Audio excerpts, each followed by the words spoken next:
आपने कभी सोचा है कि समय रुक जाए तो क्या होगा? हमारे लिए समय सिर्फ घड़ी की सुइयां हैं, दिन रात का चक्र है। लेकिन शास्त्र कहते हैं कि समय केवल इतना नहीं है। समय पूरे ब्रह्मांड की गति है। सूर्य का उदय और अस्त होना, चंद्रमा का घटना बढ़ना, ऋतुओं का आना जाना, यह सब समय की चाल है। जब कालचक्र अपने अंतिम बिंदु पर पहुंचता है, तब समय स्वयं ठहर जाता है। उस क्षण घड़ियां काम करना बंद कर देती हैं। सूरज अपनी चाल भूल जाता है। चांद स्थिर हो जाता है। ग्रह नक्षत्रों की गति रुक जाती है। मनुष्य की समझ से परे यह घटना सबसे बड़ा संकेत होती है कि अब सब कुछ समाप्त होने वाला है। गीता में श्री कृष्ण ने अर्जुन से कहा था, न हन्यते हन्यमाने शरीरे, अर्थात आत्मा को न जलाया जा सकता है, न काटा जा सकता है।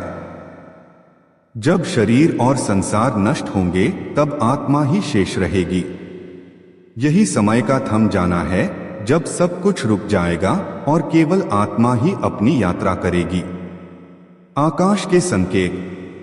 शास्त्रों में लिखा है कि जब युग अपने अंत की ओर बढ़ता है, तब आकाश अद्भुत और भयावह दृश्य दिखाता है।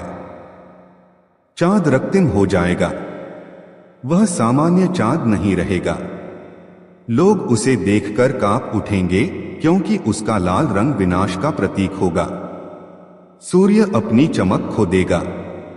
उसकी रोशनी मध्यम हो जाएगी। दिन में भी अंधेरा छाने लगेगा। धूमकेतु आकाश में दिखाई देंगे।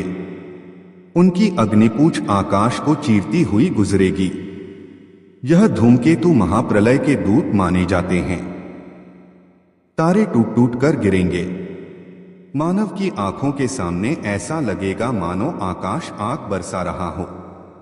भविष्य मलिका में अच्युतानंद ने कहा है, जब चंद्रमा लाल हो और सूर्य की किरणें मंद पड़ जाएं, जब आकाश में धूमकेतु दौड़ने लगे, तब समझ लेना कि कलयुग का अंत निकट है।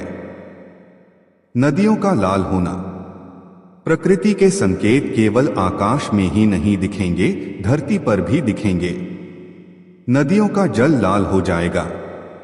जिन झीलों और तालाबों से लोग जीवन पाते हैं, उनका पानी रक्त की तरह दिखाई देगा। पहाड़ों से धुआं उठेगा। जंगल जल उठेंगे। लोग प्यास से तड़पेंगे, लेकिन पीने योग्य बूंद कहीं नहीं मिलेगी। जल हर जगह होगा, पर वह जल जीवन नहीं देगा।